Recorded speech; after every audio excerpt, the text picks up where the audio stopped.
Во вторник уличная акция протеста в Вашингтоне против президента Турции Реджепа Таипа Эрдогана во время его переговоров с Дональдом Трампом переросла в драку.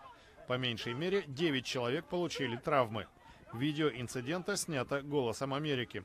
В схватке приняли участие представители армянских и курдских организаций с одной стороны и сторонники Эрдогана с другой.